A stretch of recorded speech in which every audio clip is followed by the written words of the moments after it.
नमस्कार. आज आपल्या बरोबर ज्येष्ठ वकील तसेच अकोले तालुक्यातील सामाजिक कार्यकर्ते माननीय के.बी. हांडे साहेब आहेत.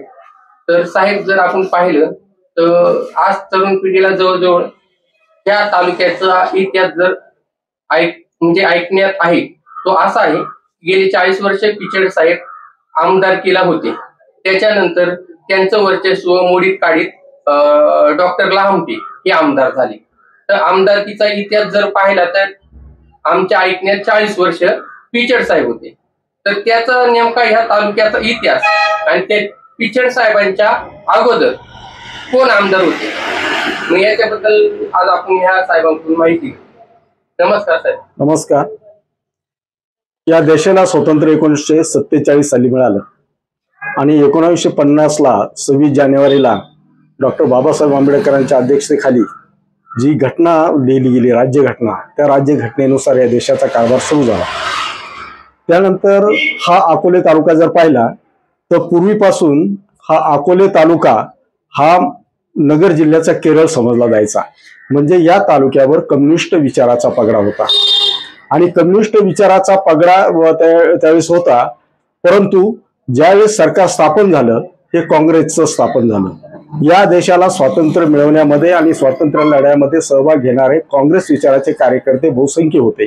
अनेक हुतात्मे हे काँग्रेस विचाराने भारावलेले होते. आणि मग स्वातंत्र्य मिळाल्यानंतर मग जी काही लोकशाही पद्धतीने निवडणुका सुरू झाल्या त्यावेळेस मग काँग्रेसचं सरकार अगदी इफ आय मिस्टेक नॉट 1977 पर्यंत सलगपणे काँग्रेसचं सरकार हे देशावर राज्य करत होतं. या अकोले तालुक्याचा जर इतिहास पाहायचा म्हटलं तर नगर जिल्ह्यातील अकोल्याला हे केरळ समजलं जायचं, कारण कम्युनिस्ट विचाराचा पगडा त्यावर होता. त्यानंतर यशवंतराव चव्हाण हे खऱ्या अर्थाने संयुक्त महाराष्ट्राचे जे काही शिल्पकार आहेत, मुंबईसह संयुक्त महाराष्ट्र जो झाला त्याचे शिल्पकार यशवंतराव चव्हाण आणि पहिले मुख्यमंत्री या महाराष्ट्र राज्याचे यशवंतराव चव्हाण होते. काँग्रेस विचाराने भारावून पंडित नेहरूंच्या, महात्मा गांधीचे म्हणजे नेहरू गांधींच्या विचारसरणीने भारावलेले यशवंतरावजी चव्हाण हे महाराष्ट्राचं नेतृत्व करू लागले आणि त्यांनी या काँग्रेसचा विचार आणि प्रचार महाराष्ट्रभर केला. मी महाराष्ट्रापुरतं बोलतोय म्हणून देशात केला, पण महाराष्ट्रापुरतं बोलतोय म्हणून त्यांनी केला. आणि म्हणून या अकोले तालुक्यामध्ये त्या काँग्रेस विचाराने भारावलेले खऱ्या अर्थाने अकोले तालुक्यातील ब्राह्मणवाडा गावचे सहकारमर्षी कैलासवासी भाऊसाहेब हांडे हे प्रथम त्यांनी काँग्रेसची पताका खांद्यावर घेतली आणि त्या काँग्रेस विचाराचा प्रसार आणि प्रचार या तालुक्यामध्ये त्याने सुरू केला. त्यांचा जन्म 1929चा होता आणि देशाला स्वातंत्र्य 47 साली मिळालं. जवळजवळ 20-22-21 वर्षाचे असतानाच खऱ्या अर्थाने त्यांनी समाजकारणात आणि राजकारणात उडी घेतली आणि काँग्रेस विचाराने भारावून स्वर्गीय यशवंतराव चव्हाण यांच्या नेतृत्वाखाली त्यांनी काँग्रेसची पताका खांद्यावर घेऊन त्याचा प्रचार आणि प्रसार पूर्ण तालुकाभर केला. त्यावेळेस साधनांची तर एवढी उपलब्धी नव्हती. अक्षरशः पदयात्रा करून त्यांनी काँग्रेसची बांधणी केली. ही काँग्रेसची बांधणी करत असताना कम्युनिस्ट जे आक्रमक होते म्हणजे ते आक्रमकपणा मोडून काढण्यात, खरं म्हणजे हे विचारानेच लढाई करत होते. यांच्याकडे मनुष्यबळ जास्त नव्हते, विचाराने तिथे जात होते. मात्र एक जमेची बाजू अशी होती का सरकार राज्यामध्ये काँग्रेसचं होतं आणि म्हणून ते काँग्रेसचे कार्यकर्ते म्हणून त्यांच्या शब्दाला तेवढाच मान असायचा. आणि ते झाल्यामुळं मग बघता बघता बघता बघता काँग्रेसमय तालुका व्हायला लागला. तरी पण दरम्यान पहिले आमदार जे झाले गोपाळरावजी भांगरे साहेब, की जे यशवंतराव भांगरे यांचे चुलते होते आणि तेच भाऊसाहेब हांडे त्यांच्या सोबतच होते. त्यानंतर गोपाळराव भांगरे दुर्दैवाने गेल्यानंतर, स्वर्गवासी झाल्यानंतर, मला एक सांगा, गोपाळराव भांगरे जे तुम्ही म्हणताय हे अमित भांगरेंच्या म्हणजे घरातले ते अमित भांगरेंच्या घरातलेच होते आणि त्यांचे उत्तराधिकारी म्हणून मग काँग्रेस विचाराचेच यशवंतराव भांगरे हे आमदार या तालुक्यामध्ये झाले. त्यांनी जवळजवळ मला वाटतं 78 पर्यंत यशवंतराव भांगरे हेच या तालुक्याचं प्रतिनिधित्व करत होते. दरम्यानच्या मध्यंतरीच्या काळामध्ये एक चुकीची दृष्टी अशी आहे, मध्यंतरीच्या काळामध्ये या तालुक्यावर कम्युनिस्ट विचाराचा पगडा असल्यामुळं कॉम्रेड बी.के. देशमुख हे आमदार झाले होते. आणि नंतर पुन्हा बी.के. देशमुख साहेब कुठले होते? बी.के. देशमुख हे अकोले तालुक्यातले राजूर विभागातले. ते होते आणि ते आमदार झाले होते. म्हणजे इतका पगडा त्यांचा कम्युनिस्टांचा या तालुक्यावर होता. साहेबांनंतर बी.के. देशमुख, भांगरे साहेब, हा सुरुवातीला गोपाळराव भांगरे नंतर यशवंतराव भांगरे दरम्यानच्या काळामध्ये बी.के. देशमुख या तालुक्यात, आणि पुन्हा यशवंतराव भांगरे अगदी 78-79 पर्यंत यशवंतराव भांगरे होते. आणि ही काँग्रेस वाढवण्यामध्ये ज्यावेळेस यशवंतराव भांगरे आमदार होते त्यावेळेस बहुजन समाजाचे आणि सहकारातले नेते हे भाऊसाहेब हांडेच होते. ते जिल्हा परिषदेवर होते, जिल्हा शिक्षण सहकार समितीचे ते चेअरमन होते, या तालुक्याचे ते सभापती होते. या तालुक्यामध्ये शिक्षण संस्था 1972ला जी काही स्थापन झाली त्यामध्ये कैलासवासी कालकथित दादासाहेब रुपवते, लालचंदजी शाह, भाऊसाहेब हांडे, यशवंतराव भांगरे यांनी खऱ्या अर्थाने अकोले तालुका एज्युकेशन संस्था स्थापन केलेली आहे. त्यानंतर यशवंतराव भांगरे ज्यावेळेस चेअरमन आमदार झाले त्यांनी पहिलं या भागाची गरज ओळखून त्यांनी दूध संघ स्थापन केला. स्वर्गीय यशवंतराव भांगरे यांनी भाऊसाहेब हांडेंच्या साथीनं, आणि या तालुक्यामध्ये पहिला दूध संघ स्थापन झाला. त्याचीच विचारधारा धरून आपल्या भाऊसाहेब हांडे यांनी जे काही हा आपल्या ब्राह्मणवाडा आणि परिसरामध्ये इथे हरित क्रांती होऊ शकत नाही कारण इथे नदी नाही, आणि म्हणून ह्या डोंगरा आणि ट्रायबल एरियामध्ये, हिली एरियामध्ये लोकांना सोय व्हावी म्हणून त्यांनी जिल्हा बँकेच्या माध्यमातून संकरित दुधाळ गायींचा कार्यक्रम राबवला. स्वर्गीय केंद्रीय मंत्री, कृषी मंत्री अण्णासाहेब शिंदे यांच्या नेतृत्वाखाली खऱ्या अर्थाने यशवंतराव चव्हाण आणि भाऊसाहेब यांची जी काही ओळख झाली ती त्याला माध्यम आहे अण्णा कैलासवासी अण्णासाहेब शिंदे, की जे भाऊसाहेब सहकार महर्षी भाऊसाहेब थोरात यांचे मेहुणे होते. आणि भाऊसाहेब थोरात आणि भाऊसाहेब हांडे ही मित्र होते आणि त्या लिंकनेस ते दिल्लीपर्यंत पोहोचले. आणि नंतर अण्णासाहेब शिंदेचं कृषी क्षेत्रामध्ये फार मोठं काम होतं. इतकंच नाही तर याच्यामध्ये पंजाबमध्ये त्यांना देवच मानत होते अण्णासाहेब शिंदेंना. मग अण्णासाहेब शिंदेच्या मार्गदर्शनानुसार पंजाबच्या संकरित गायी भाऊसाहेबांनी आणले आणि दुधाळ गायींचा कार्यक्रम इथं सुरू झाला. आणि जिथं प्यायला पाणी नव्हतं तिथं दूध धंदा मात्र यशस्वी झाला. आणि त्या दूध धंद्यावरच खऱ्या अर्थाने आजही ब्राह्मणवाडा आणि परिसराचं चांगल्या पद्धतीने जीवनमान जे आहे तो दूध धंदा हा प्रमुख व्यवसाय त्याच्यामध्ये श्वेत क्रांती झाली. आणि ती श्वेत क्रांती नुसती ब्राह्मणवाड्यातच नाही तर ती तालुक्यातही झाली आणि तोच धडा घेऊन जिल्ह्यामध्ये सुद्धा झाली. इतकंच नाही तर दुधाळ गायींचा कार्यक्रम जिल्हा बँकेचे चेअरमन भाऊसाहेब हांडे असताना त्यांनी दुधाळ गायींचा कार्यक्रम राबवला. आणि ब्राह्मणवाड्यात पहिल्यांदा जी काही संकरित गायी आली, जी काही होस्टेन गायी आली पंजाबवरून जी आणली ती पहिले ब्राह्मणवाडा भाऊसाहेब हांडेंच्या नेतृत्वाखाली आणली आणि नंतर ती नगर जिल्ह्यामध्ये गेली. आणि खऱ्या अर्थाने दुधाळ गायींचा हा जो काही कार्यक्रम आहे राबवला बँकेमार्फत. त्या गायीचं वैशिष्ट्य काय होतं? त्या गायीचं ज्यावेळेस पूर्वी गावठी गायी होत्या त्या गावठी गायी 2 आणि 3 लिटर दूध द्यायच्या आणि त्यांचा भाकड काळ जास्त असायचा. पहिले 2-4 महिने जर वगळले तर बाकीचा सर्व त्यांचा भाकड काळ असायचा. दर वर्षाला ती येईलच म्हणजे ती वासरू देईलच असं नव्हतं. आणि भाकड काळ मग इतर वेळी त्या गायी फक्त सांभाळायच्या, शेण एवढंच खतासाठी वापर असायचा. बाकी खऱ्या अर्थाने जर आपण व्यावहारिक दृष्टिकोनातून पाहिला तर ती गाय परवडणारी नव्हती. आणि नंतर ब्राह्मणवाडा ह्या गावाचा विकासच मुळात ग्रामसभेतून झाला आणि ग्रामसभेतूनच त्यांनी हा विचार मांडला की आपण संकरित गायी आणायची. आणि मग लोकांनी विचारलं तर मग या गायीची किंमत किती असेल, तर त्यावेळेस त्यांनी सांगितलं 3 ते 5 हजार एका गायीची किंमत असेल. आणि लोक अवाक होऊन पाहायला लागले कारण 200-500च्या पुढे गायीची किंमत नसताना भाऊसाहेब 3 आणि 4 हजाराची गाय घ्या असं सांगतात. मग ही गाय आणायची कशी आणि गाय तर 2 आणि 3 लिटर दूध देते. त्यावेळेस त्यांनी सांगितलं असं नाहीये, तो व्यवसाय म्हणून करा. ही संकरित गायी तुम्हाला किमान 20 ते 40 लिटर पर्यंत दूध देऊ शकते असं त्यांनी तो विचार मांडला. प्रथम लोकांनी विश्वास ठेवला नाही. त्यावेळेस त्यांनी त्या ग्रामसभेमध्ये सांगितलं होतं की आता या गावामध्ये अजून सायकली सुद्धा नाही, पण या गावामध्ये सायकलीच काय पण मोटार सायकली सुद्धा लावायला जागा राहिली नाही पाहिजे, अशी लोकांची परिस्थिती सुधारली पाहिजे असा विचार त्यांनी मांडला. काही लोकांना तो विचार जरी त्यांना अशक्य आहे असं वाटलं, पण म्हणे मग पैसे कुठून आणायचे, म्हणे पैशाची काळजी करू नका, मी जिल्हा बँकेचा तुमचा प्रतिनिधी आहे आणि जिल्हा बँक अनेक सहकारी साखर कारखान्याला किंवा अनेक सोसायट्यांची काय मदत करत असते. आपण साखर कारखाना नाही आणि म्हणून आपण दुधाळ गायीचा कार्यक्रम मी खऱ्या अर्थाने घेतो आणि तसं बँकेमध्ये तुमचं प्रतिनिधित्व तिथे करतो आणि म्हणून त्या मार्फत तुम्हाला कर्जाची उपलब्धी करून देतो. आणि कर्जाची उपलब्धी करून दिल्यानंतर त्या दूध पेमेंट मधूनच तुम्ही ती कर्जाची परतफेड करायची असं त्यांनी सांगितल्यामुळं गावात सुरू झालं.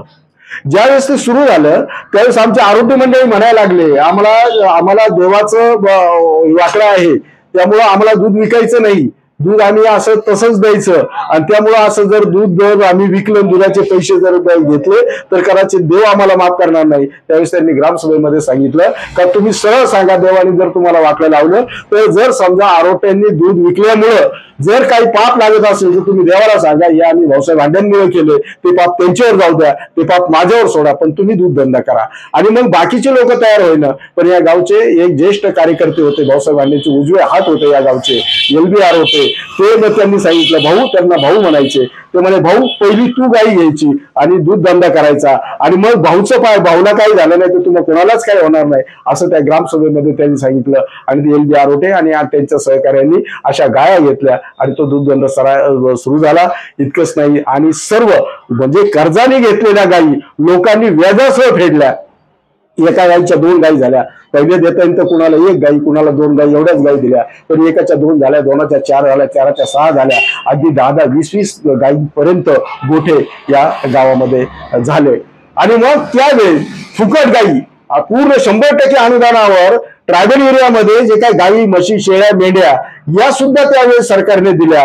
परंतु ज्यांना फुकट दिल्या त्यांची एकही गाय राहिली नाही, म्हैस राहिली नाही, शेळ्या, मेंढ्या राहिल्या नाही, त्यांनी विकून गेल्या आणि स्वतःची आहे त्याच ठिकाणी राहिले. त्यांची प्रगती मात्र झाली नाही. पण इथं मात्र कर्जाऊ रक्कम घेऊन ज्या गाया घेतल्या, लोकांनी प्रामाणिकपणे दूध व्यवसाय केला आणि खऱ्या अर्थाने त्या दूध धंद्यावरच गावचं चलन फिरलं आणि मग या गावाची प्रगती होत गेली. साहेब जर पाहिलं तर बरेच जण आता बोलतात की 40 वर्षात पिचड साहेबांना काय करता नाही आलं, 40 वर्ष सत्ता केली तर त्यांना काय करता. त्याकडे मी नंतर येतोच आहे. परंतु नंतर BK देशमुख आमदार, नंतर यशवंतराव भांगरे 78-79 ला आमदार झाले आणि पहिल्यांदा यशवंतराव भांगरेंनी आदरणीय पिचड साहेब यांचा पराभव केला. 78 माझ्या माहितीप्रमाणे पहिल्या ज्यावेळेस विधानसभेला तिच्या दरम्यानच्या काळात अगोदरच सांगतो, 1972 ला जो दुष्काळ पडला, ह्या दुष्काळ पडल्यानंतर या तालुक्याचा सभापती कोण करायचा? दुर्दैवाने भाऊसाहेबांना ZPचं तिकीट मिळालं नाही. काँग्रेसमध्ये 2 गट होते आणि मग तिथे विखे खता असा एक गट वेगळा होता आणि अण्णासाहेब शिंदे, निंबाळकर, भाऊसाहेब थोरात वगैरे हा गट वेगळा होता. आणि म्हणून निंबाळकर, काळे आणि थोरात गटाचे मग भाऊसाहेबांचं तिकीट नाकारलं गेलं. विखे गटाला तिकीट मिळालं ते सुगंधराव देशमुखांना दिलं गेलं. मग भाऊसाहेबांना तिकीट नाकारल्यामुळं मग भाऊसाहेबांनी त्यावेळेस त्यांचे जे काही कार्यकर्ते होते, LBR होते, यांना अपक्ष म्हणून तलवार घेऊन उभं केलं. आणि परंतु दुर्दैवाने त्यामध्ये यश आले नाही. LBR होते पडले आणि सुगंधराव तिथे निवडून आले ZPला. त्यावेळेस ZP सदस्य हा तालुक्याचा सभापती होऊ शकायचा.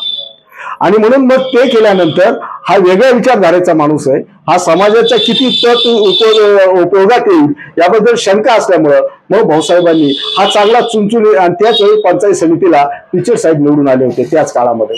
आणि मग पिचड साहेब निवडून आल्यावर आता आपल्याला सुगंधरावांना चेअरमन सभापती न करता हा चुनचुनीत पोरगा आहे, हा क्वालिफाईड आहे, हा ग्रॅज्युएट आहे आणि हा चांगलं काम करेल. आणि म्हणून त्यांनी मधुकरराव पिचड यांना स्वतः पुढाकार घेऊन पहिली 1972 ला सभापती केलं.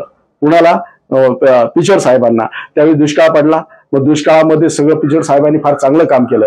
नाला बेडिंगची कामं त्यामध्ये झाली. अनेक हे आपण रस्ते वगैरे म्हणतो ना, 1972 मध्ये काँग्रेस विचाराने ते झालं. त्यावेळेस फुकट काही लोकांना दिलं नाही. 72 ला दुष्काळ पडला पण लोकांना फुकट खायची सवय त्या सरकारने लावली नाही, या नेत्यांनी लावली नाही. त्यांनी लोकांच्या हाताला काम दिलं आणि रस्त्यांची कामं काढली. आणि रस्त्याच्या कामावर त्यावेळेस फार अगदी हात तिकडे पोरांना सुद्धा काम दिलं. जे तरुण आहे ना, तरुण म्हणण्यापेक्षा पण अगदी शाळकरी मुलांना सुद्धा काम दिलं. फक्त त्यांना अर्धी हजेरी दिली आणि ₹1.5 त्यांना दिलं. आणि मोठ्या माणसांना 2.5-3 रुपये असा रोज दिला. त्यावेळेस त्या 1 रुपयाची किंमत तेवढी होती, लोक होते. आणि हे रस्त्याची जी काही कामं झाली ना, आता आपण फक्त त्यामध्ये डागडुजी करून राहिलो. आता जे म्हणतात ना का मी हे रस्ते केले, ते रस्ते केले, असं केलं, तसं केलं, याचा मूळ पाया काँग्रेस विचाराने 1972 साली झाला. आणि मग नवीन रस्त्यांची संख्या अगदी हाताच्या बोटावर बोलता एवढी सुद्धा नाही. जे काही रस्ते झाले त्या काळामध्ये रस्ते झाले, त्याच्यावर डागडुजीची कामं झाली. आणि मग पावडर लाडी लावल्यामुळे या रस्त्याचं काम मी केलं, असं जे काही श्रेय घेत आहेत, तर हे काही फार खरं आहे असं नाही. त्याच्यानंतर मग 72 सभापती पिचड साहेब असताना त्यांनी फार चांगलं काम केलं. नंतर पुन्हा माझ्या मते आणीबाणी सुरू लागली. आणीबाणी नंतर पुन्हा याचं इंदिरा म्हणजे काँग्रेसचं सरकार गेलं आणि जनता पक्षाचं सरकार आलं आणि मोरारजीभाई पंतप्रधान झाले त्या काळामध्ये. मग त्यावेळेस सगळी इंदिरा गांधींच्या विरोधात हे होतं आणि म्हणून पिचड साहेब आणि भांगरे साहेबांची झाली. म्हणजे ह्या देशामध्ये बदल झाला, परंतु तो विचार ह्या तालुक्याने मात्र सोडला नाही. त्या काळात सुद्धा यशवंतराव भांगरे काँग्रेसच्या तिकिटावर निवडून आले आणि मधुकरराव पिचड यांचा पराभव झाला. तर पुढे यशवंतराव भांगरे यांच्या दुर्दैवाने 1.5 वर्षातच ती विधानसभा बरखास्त झाली. पुढे काय ते झालं, आमदारांचं इकडे तिकडं बरखास्त झाली. पुन्हा नव्याने इलेक्शन लागल्या. पुन्हा नव्याने ज्यावेळेस इलेक्शन लागल्या त्यावेळेस इंदिरा गांधींनी नवीन पक्ष स्थापन केला. पहिले राष्ट्रीय काँग्रेस जी होती त्या राष्ट्रीय काँग्रेसचं नाव इंदिरा काँग्रेस झालं आणि इंदिरा गांधी ह्या देशाच्या त्या काँग्रेसच्या प्रमुख झाल्या, अध्यक्ष झाल्या. आणि मग ते तिकीट कुणाला द्यायचं, तर आपण गुरु कांबळे नावाचा एक कार्यकर्ता गारवाडीचा होता, चांगला क्वालिफाईड होता, तो इरिगेशन डिपार्टमेंटमध्ये सर्व्हिसला होते, त्यासाठी काँग्रेसचं तिकीट मागितलं. पण काँग्रेसचं तिकीट मागितलं असता महाराष्ट्र प्रदेश काँग्रेस कमिटीने त्यांचं तिकीट देण्याचं त्यांना फायनलही केलं. तसं प्रचाराचं आम्ही सगळी साहित्य जमा केलं. मी त्यावेळेस कॉलेज लेवलच्या किंवा त्या 10वी-12वीच्या वयाचा होतो. आणि ते झाल्यानंतर पण त्या मध्यंतरी एक एपिसोड असा घडला का मग पिचड साहेब तर पडले होते. आता त्यांना पुन्हा 1.5 वर्षांनी पुन्हा विधानसभा लागली. त्यांना तर पुन्हा आमदारकीला उभं राहायचं होतं. कोणत्या पक्षातून राहावं हे त्यांच्या पुढचा प्रश्न होता. विधानसभा पुन्हा लागल्या. पिचड साहेब जे पडले ना, पिचड साहेब पडलो त्या 13-14 महिन्यातच विधानसभा बरखास्त झाली आणि पुन्हा इलेक्शन लागलं 1979ला. ते इलेक्शन लागल्यानंतर गुरु कांबळ्यांचं तिकीट फायनल झालं असताना सुद्धा मग पिचड साहेबांचं आणि बॅरिस्टर अंतुले यांची काहीतरी ओळख होती काँग्रेस मध्ये काम करत असताना. आणि मग ते अंतुले साहेबांनी गेले. अंतुले साहेबांचं वजन दिल्लीला फार होतं आणि तिथे काँग्रेस राष्ट्रीय लेवलच्या काँग्रेसमध्ये मग ते अंतुले साहेबांना भेटले आणि मग अंतुले साहेब म्हटले, तुझं रेकॉर्ड आहे, कधीपासून तू काँग्रेसमध्ये काम करतो, म्हणजे बाईंबरोबर काम करतो. ते म्हणे, साहेब 1977ला ज्यावेळेस बाईंचं सरकार गेलं आणि त्यांना मिसाखाली अटक झाली त्यावेळेस मी स्वतःला अटक करून घेतलेली. म्हणजे त्याचं रेकॉर्ड तुझ्याकडे आहे? म्हणजे हो आहे. आणि म्हणून सगळं सरकारी रेकॉर्ड काढलं आणि मग अंतुले साहेब आणि पिचड साहेब दिल्लीला गेले आणि बाईंना त्या सांगितलं. बाईंच्या मला वाटतं त्यावेळेस जे काही ते होते इंदिरा गांधींना भेटले. इंदिरा गांधीला ते अंतुले भेटू शकत होते, ते इंदिरा गांधीला भेटले आणि त्यांनी सांगितलं, मॅडम ये जो लड़का है ये कांग्रेस का कार्यकर्ता है, ओनली कांग्रेस का कार्यकर्ता नहीं, आपका निष्ठावान कार्यकर्ता है. और आपको जब जेल हुए तब उन्होंने खुद को जेल में गए. पिचड साहेबांचं वय त्यावेळेस 80ला 41चं जन्मलं, अगदी 22 वर्ष, म्हणजे 40चा जन्म, 40 किती 40 वर्ष होते, 35 ते 40 वर्षाचे होते. 1941चा त्यांचा जन्म आणि 1980ला ते पहिल्यांदा आमदार झाले. 1980ला म्हणजे 40 वर्षाचे आणि 40च्या आधी 38-39 वर्षाचे होते, पहिल्यांदा आमदार झाले त्यावेळेस. मग ते तिथे गेले आणि मग गुरु कांबळ्यांचं प्रदेश काँग्रेस कमिटीने निश्चित केलेलं तिकीट तिथं दिल्लीने कापलं आणि पिचड साहेबांना तिकीट दिलं. आणि त्यावेळेस इंदिरा गांधींची प्रचंड लाट आली. 13 महिने जे का ते मोरारजीभाईंचं 27-28 महिने सरकार राहिलं. नंतर सगळे बुद्धिवान एकत्र आले, आपसात काही जमलं नाही, मोरारजीभाईंचं सरकार कोलमडलं आणि 1980ला जे काही लोकसभा झाल्या त्या लोकसभेमध्ये इंदिरा गांधींची एवढी हवा आली का त्यावेळेस दगड उभा केला तरी इंदिरा गांधींच्या नावाने तो निवडून आला. आणि योगायोगाने यांच्या पिचड साहेबांच्या सुदैवाने ते बाईंच्या तिकिटावर उभे होते, हाताच्या पंजावर उभे होते आणि त्यावेळेस पिचड साहेबांनी यशवंतराव भांगरे यांचा पराभव केला 1980ला आणि ते पहिल्यांदा आमदार झाले. पिचड साहेबांची जी सुरुवात आहे पहिल्यापासून आमदारकीची ती कोणत्या पक्षावर झाली? काँग्रेस पक्षावर. ते पहिल्यापासून काँग्रेस पक्षावर. माझ्या आठवणीनुसार पिचड साहेब पहिल्यापासून काँग्रेस, त्याच्यानंतर राष्ट्रवादी सांगतो. मग ते झालं 1980ला ते जे आमदार झाले तर पहिले 5 वर्ष, मग ते आमदार झाल्यावर त्यांनी आदिवासी आमदार वगैरे जे आहेत त्यांचं संघटन बऱ्यापैकी त्यांनी केलं आणि त्यांच्या कामाची चुणूक पाहून 1985-86ला ज्यावेळेस याचे मुख्यमंत्री निलंगेकर, शिवाजीराव पाटील निलंगेकर हे वसंतदादा नेते होते त्यावेळेस या राज्याचे. आणि मग वसंतराव पाटलांचा वसंतराव पाटलांचं जे काही एकनिष्ठ कार्यकर्ता होता शिवाजीराव पाटील निलंगेकर हे 1985 सालच्या दरम्यान आमदार हे मुख्यमंत्री केलं. आणि मग तिथे केल्यानंतर मग पिचड साहेबांनी डायरेक्ट पिचड साहेबांची वसंतदादा पाटलांची बऱ्यापैकी त्यांचं ओळख झाली होती आणि म्हणून ते तिथे गेले. दादांना विनंती केली. त्यावेळेस स्वर्गीय अण्णासाहेब देशमुख म्हणून जे जोडीदार म्हणून त्यांना म्हणतात ते बी होते. ते त्यांना दादांकडे घेऊन गेले. पिचड साहेबांनी दादांचे आशीर्वाद घेतले आणि मी 5 वर्ष असं काम केलेलं आहे तरुण आहे. आणि मग वसंतदादा त्यांच्यावर प्रसन्न झाले आणि शिवाजीराव पाटील निलंगेकरांच्या मंत्रिमंडळामध्ये पिचड साहेबांना पहिल्यांदा राज्यमंत्रीपद मिळालं. जी आणीबाणी लागू झाली होती इंदिरा गांधींच्या काळामध्ये, बरोबर, त्या आणीबाणीचा आपल्या तालुक्यावर काही परिणाम झाले का त्या काळात? आणीबाणीच्या काळामध्ये परिणाम झाला नाही. उलट तुम्हाला सांगतो, आणीबाणी म्हणजे काय होतं का हे जे काही ठराविक व्यापारी मंडळी असतील किंवा हे मोठमोठे बलाढ्य लोक असतील, ह्या बलाढ्य लोकांनी स्वतःचा मनमानी कारभार सुरू केला होता. म्हणजे बळी तो कान पिळी, म्हणजे कधी पैशाने कधी बळाने अशा पद्धतीची अराजकता मासते काय अशी परिस्थिती निर्माण झाली. आणि म्हणून घटनेला अनुसरून इंदिरा गांधींनी अशी अराजकता मानून सर्वसामान्य माणसाला त्रास होतोय. अगदी व्यापारी सुद्धा लुटायचे. किती एका दुकानात गेले एखाद्या वस्तूचा भाव हे आहे, दुसऱ्या दुकानात गेलो तो दुसरा आहे, तिसऱ्यात आणखी तिसरा आहे. अशा पद्धतीने ते सगळा विस्कळीतपणा होता आणि सर्वसामान्य माणूस नागवला जात होता. आणि म्हणून ही सगळी परिस्थिती लक्षात घेता मग इंदिरा गांधींनी आणीबाणी आणली. आणीबाणी आल्यावर सगळे आता आली आणीबाणी, सगळे हसले मनी जो तो म्हणजे अशा पद्धतीची परिस्थिती झाली. आणि प्रत्येक भाव फलक हे आणीबाणीच्या काळात व्यापारी बाहेर लावायला लागले. ते कंपल्सरीच केलं होतं, सक्तीने केलं होतं. म्हणजे तुमचं तूर डाळ काय भावाची, गुळ काय, साखर काय, किराणा काय, असे प्रत्येकाचं नाव आणि त्याच्या पुढे त्याचे भाव हे जो लावणार नाही त्याच्यावर कारवाई झाल्या. एवढं स्ट्रिक्ट. म्हणून सर्वसामान्य जनतेला आणीबाणी जाचक वाटली नाही. आणीबाणी जाचक वाटली कुणाला? जे व्यापारी वर्ग होता, जो वेगळ्या पद्धतीने बेकायदेशीरपणे सर्वसामान्य माणसाला नागत होता, त्यांना ती आणीबाणी जाचक. त्या काळात आणीबाणीमध्ये माझ्या माहितीप्रमाणे अटल बिहारी वाजपेयी वगैरे सारख्या नेत्यांना अटक झाली होती. हो, नाही अटक झाली होती. म्हणजे ते ज्या वेळेस आणीबाणी लागू होते त्यावेळेस काही अधिकार घटनेने सीमित होतात आणि मग त्या अधिकार जे सीमित केलेल्या आणीबाणीचे जे काही नियम आहेत या नियमांचा भंग करणाऱ्याला अटक झालेली. त्या आणीबाणीच्या काळामध्ये जर तुम्ही थोडा विषयांतर होतो तरी पण त्या आणीबाणीच्या काळामध्ये बाळासाहेब ठाकरे त्यांनी त्या टायमाला समर्थन केलं होतं. हो, मी इंदिरा गांधींबरोबर. हो, याला कारण होतं बाळासाहेब ठाकरेंची शिवसेना ही कोणती होती साहेब? ज्या वेळेस मुंबई होती, मुंबईमध्ये जे काही फक्त मोठमोठ्या उद्योगपतींचे, व्यापाऱ्यांचे, बाकीच्या लोकांचं जे चालत होतं, मराठी माणसांचा टक्का जो होता, जो काही लोक होते ते कुठले हमाली करायचे, पुढे गोदीमध्ये हमाली करायचे, मिळेल ते काम करायचे, नाक्यावर उभे राहायचे आणि मग अशा पद्धतीनं त्यांचं काम चालू होतं मराठी माणूस. आणि मग हे विस्थापित जो काही माणूस आहे हा संख्येने जास्त आहे परंतु तो संघटित नाही आणि त्यामुळे त्यांचं नुकसान होतंय. आणि अगोदरच महाराष्ट्राची मुंबई म्हणून मराठी अस्मिता जागृत करण्याचं काम खऱ्या अर्थाने बाळासाहेब ठाकरेंनी केलं.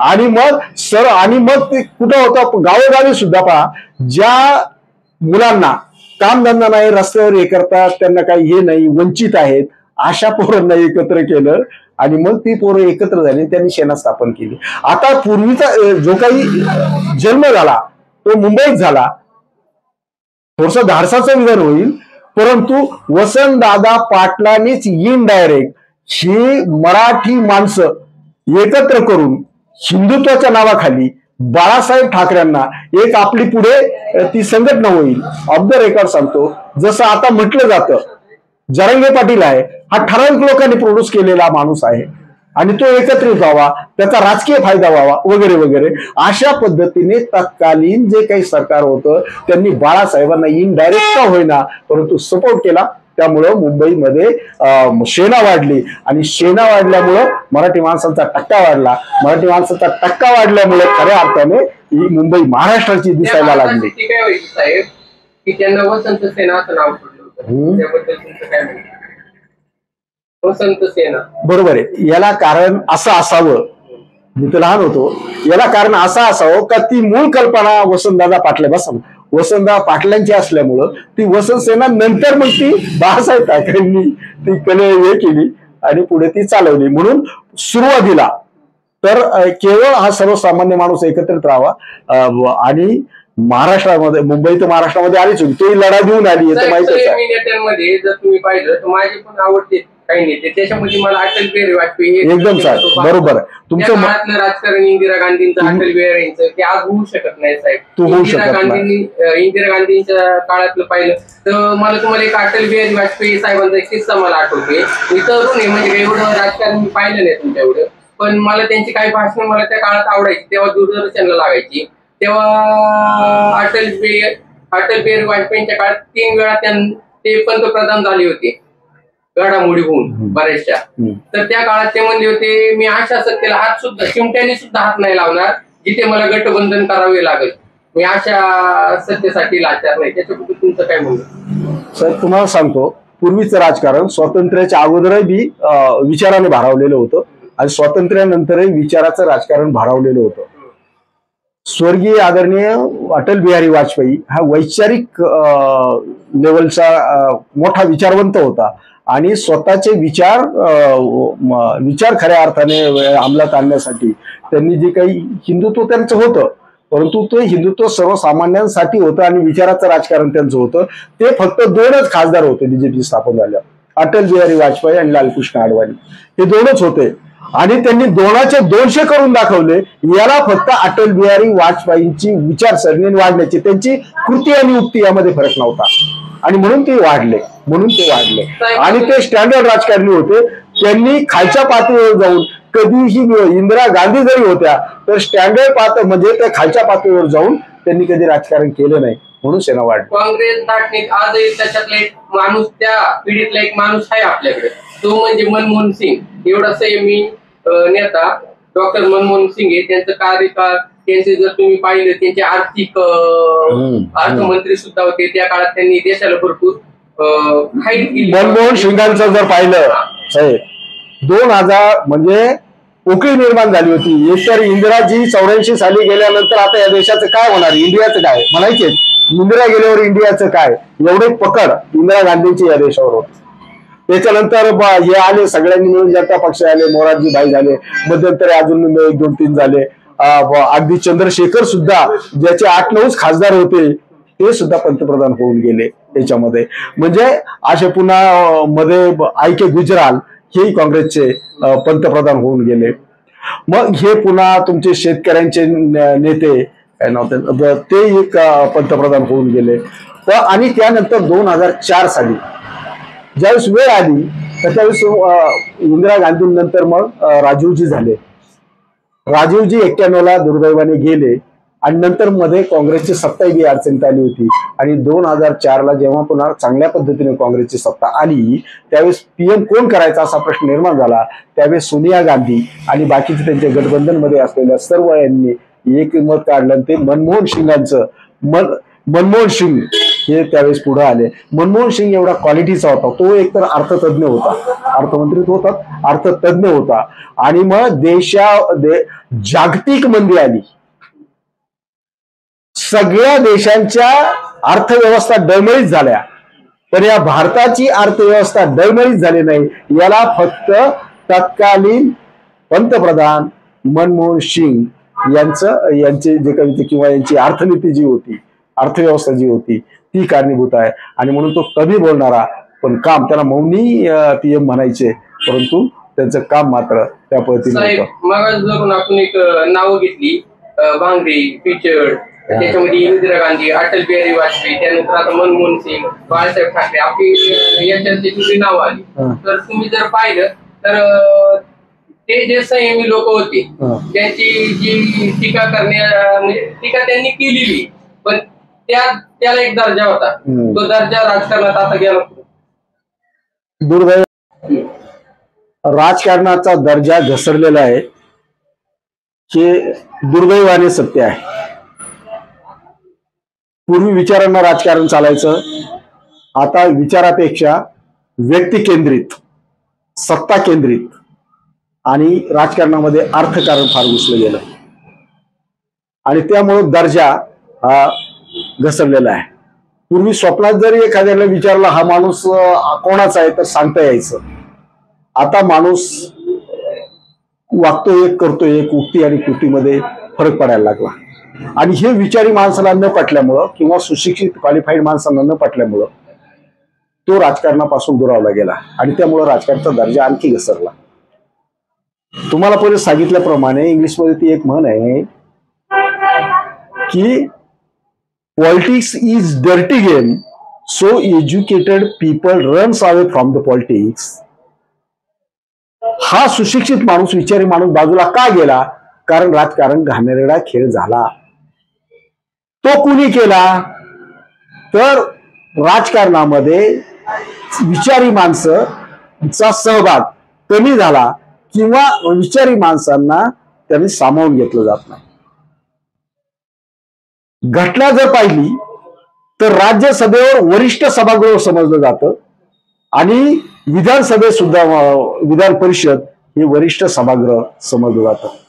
जी माणसं लोकांमध्ये जाऊन बहुमताचं राजकारण करून किंवा असं राजकारणाचा खेळ करून निवडून येण्याची ज्यांची मानसिकता नसते पण बुद्धिमान असतात, अशा माणसांच्या बुद्धीचा वापर किंवा उपयोग देशाच्या समाजकारणासाठी, राजकारणासाठी आणि हे सरकार चालवण्यासाठी व्हावा, त्या बुद्धीचा वापर म्हणून विधान परिषदेवर वेगवेगळ्या क्षेत्रातली निष्णांत माणसं घ्यायची आणि ती यावीत, याच्यासाठी विधान परिषद आणि राज्यसभा याची निर्मिती घटनेने केलेली आहे. साहेब, या प्रचार जर पाहिलं तर ज्याचं जसं लिहिलं त्याच्यात एक मुद्दा गाजला म्हणजे गद्दारीचा मुद्दा गाजला.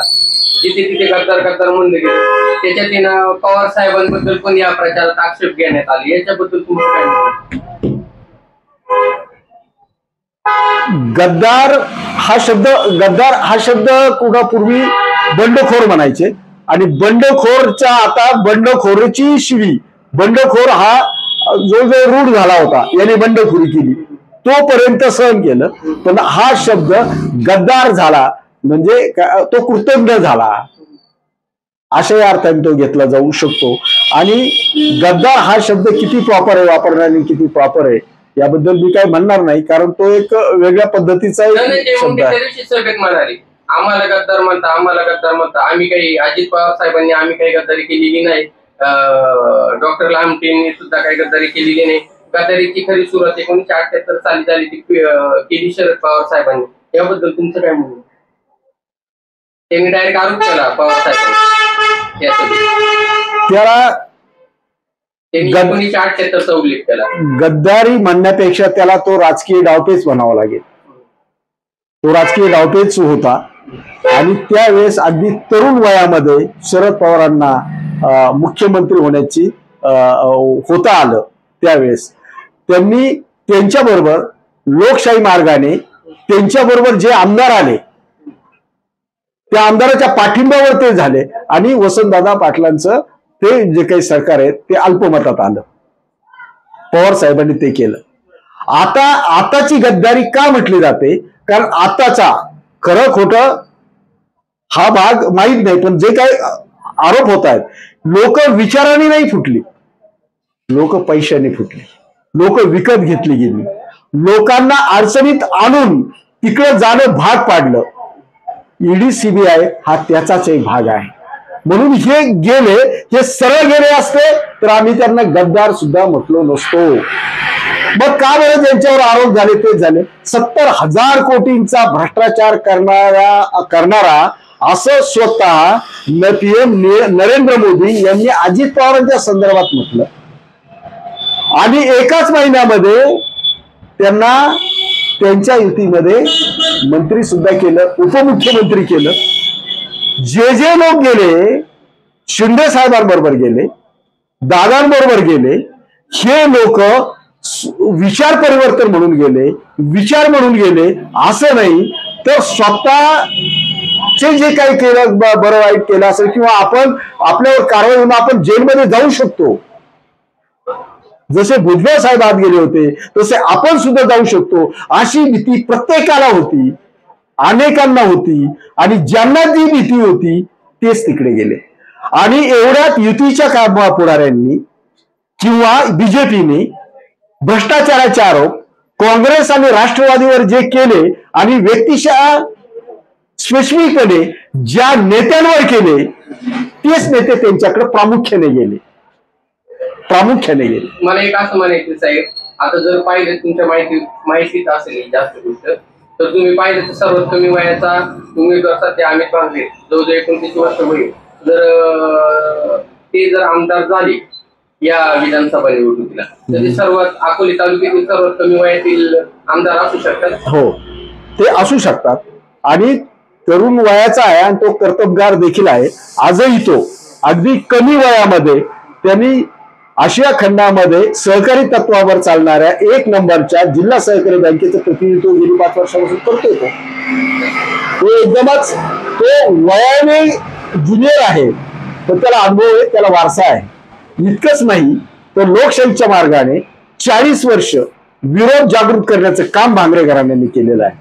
म्हणजे 15-16 वर्ष 15-20 वर्ष या तालुक्याचं नेतृत्व केलेलं आहे आणि त्यानंतर त्याने विरोधक म्हणून तो जागृत ठेवलेला आहे. आणि म्हणूनही आणि गेले 4-5 इलेक्शन अशोकराव भांगरे पुन्हा राजाराम बापू भांगरे यांनी पिचड साहेबांच्या विरोधामध्ये केल्या, पण त्या विरोधाला सुद्धा एक दर्जा होता. आता तुम्ही जे काही तुम्ही क्लिप पाठवताय, मोबाईल व्हायरल जे काही होतंय, अशा पद्धतीचं त्यापूर्वी कधीही झालं नाही. पिचड भांगरे यांच्यामध्ये प्रत्येक पंचवार्षिकला एकमेकाच्या विरोधात ठाकायचे, पण एकमेकाला शिवीगाळ कधी झाली नाही, एकमेकाचं चारित्र्य हनन त्यांनी कधी केलं नाही. त्यांनी विचाराच्या लढाया केल्या. तालुक्याचं जे राजकारण चालू आहे, तालुक्याच्या राजकारणात ब्राह्मणवाड्यातील राजकारणात स्थानिक राजकारणात काय प्रभाव पडेल तुम्हाला काय वाटतं? ब्राह्मणवाडा गाव हे खऱ्या अर्थाने ग्रामसभेतून आणि लोकशाही पद्धतीने भाऊसाहेब भांडेंच्या नेतृत्वाखाली विचारानं तयार झालेला गाव आहे. या गावावर दुसऱ्या विचाराचा पगडा कधी पडत नाही. ह्या गावामध्ये स्वतः विचार करणारी कार्यकर्ते यामध्ये ते आहेत आणि म्हणून पुरी व आम्ही प्रभाव हा जो काही दिसतो, पण तसा तो विचाराचा प्रभाव याच्यामध्ये नाही.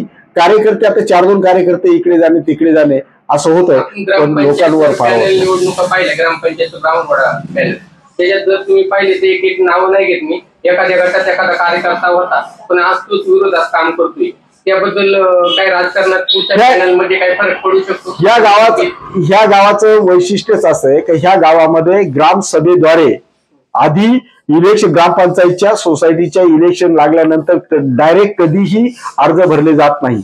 या गावामध्ये पहिली ग्रामसभा गावाची म्हणून घेतली जाते.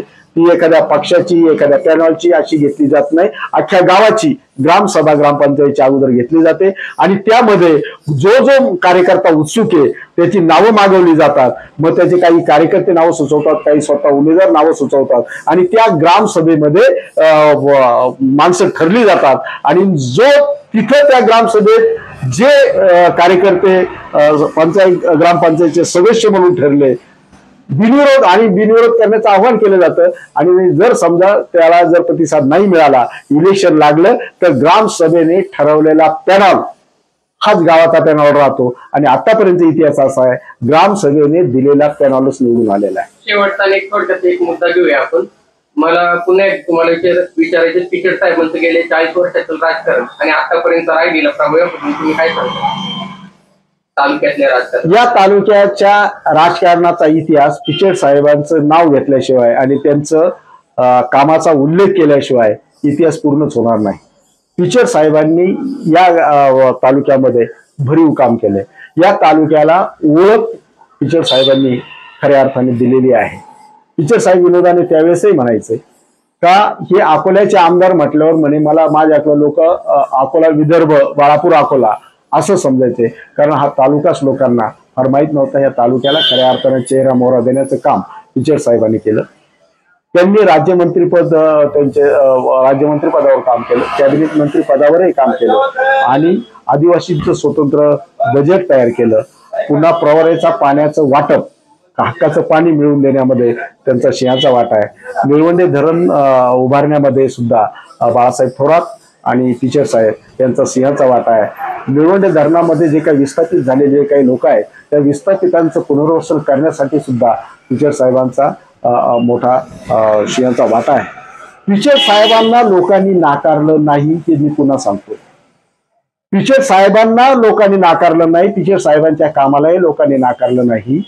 पिचड साहेबांनी जो ऐनवेळी पक्ष बदल केला आणि ते बीजेपीत गेले ते मात्र लोकांना रुचलं नाही. कारण ज्या विचाराने ते मोठे झाले त्या विचाराने त्यांना नाकारलं नाही. त्यांनी विचार बदलल्यामुळे लोकांनी नाकारलं असं माझं बराच म्हणजे विश्लेषक म्हणून असं माझं मत आहे. तुम्ही मगाशी जेव्हा आपण मुलाखत घेत होतो त्याच्यात तुम्ही बोलले की कम्युनिस्ट पार्टीचा तुम्ही वेळोवेळी उल्लेख केला. या तालुक्यात कम्युनिस्ट पार्टीचा पकड होती कम्युनिस्ट पार्टीमध्ये. त्याच्यामध्ये मी थोडं जर आकलन केलं तर मला असं दिसतं आपल्या अकोले तालुक्यात हिरा आहे त्या हिऱ्याचं नाव डॉक्टर अजित नवले.